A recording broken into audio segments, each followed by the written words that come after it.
harte welkom heten hier in het Belfort in Sluis op onze nieuwjaarsreceptie. De nieuwjaarsreceptie van onze gemeente Sluis. Sluis is bijzonder.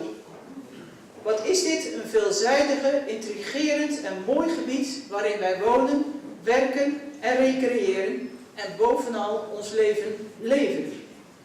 Sluis daagt uit. Het laat haar natuurlijke waarden uitgebreid zien en het stimuleert daarmee tot rust en ontspanning. De gemeente Sluis is een ambitieuze gemeente met veel en omvangrijke plannen. Samen vormen wij, ieder vanuit de eigen rol, een krachtige gemeente.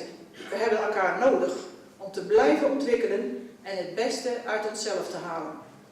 Dankzij de sociale media kan iedere burger geïnformeerd raken en zich een mening vormen. En ook van zich laten horen. En luister goed, dat is een groot goed. Maar ga er respectvol mee om, is mijn oproep. En, nog veel beter, investeer in elkaar ontmoeten. Elkaar echt spreken over datgene wat ons bezighoudt. Elkaar opzoeken, luisteren en in gesprek met elkaar. Over ruim 10 weken is het zover. De gemeenteraadsverkiezingen komen eraan. Een dag waarop u als inwoner kunt kiezen voor uw volksvertegenwoordiger. En voor een partijprogramma dat bij uw gedachtegoed aansluit of daar dichtbij in de buurt komt.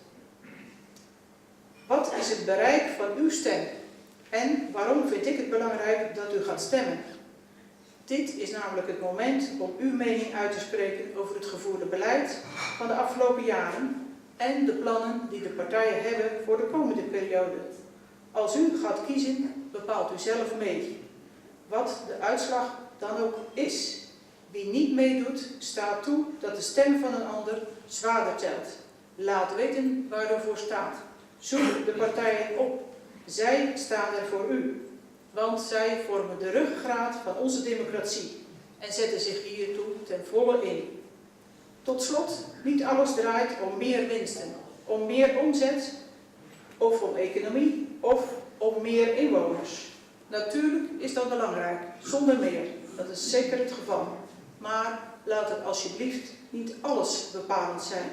Leefbaarheid is meer dan het aantal inwoners.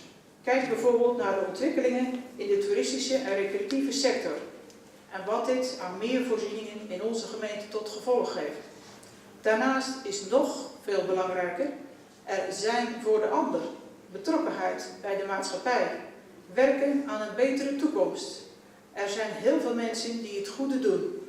Kijk om je heen en je ziet het. En ik wil graag 2 mensen naar voren vragen. En dat is Frederik Versluis-Burking en Nart Tieleman. Want zoals u wellicht weet hebben wij de afgelopen jaren als gemeente Sluis een sportambassadeur gehad. Jurek Seizau was onze sportambassadeur en we hebben nu voor het komende jaar gevraagd of jullie met z'n tweeën het ambassadeurschap van Jurek over willen nemen. Jurek kon vanavond helaas niet aanwezig zijn, anders hadden we vanavond afscheid van hem genomen.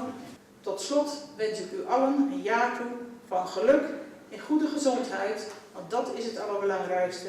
En volop momenten om samen genietend stil te staan bij datgene wat er in de gemeente Sluis allemaal gebeurt.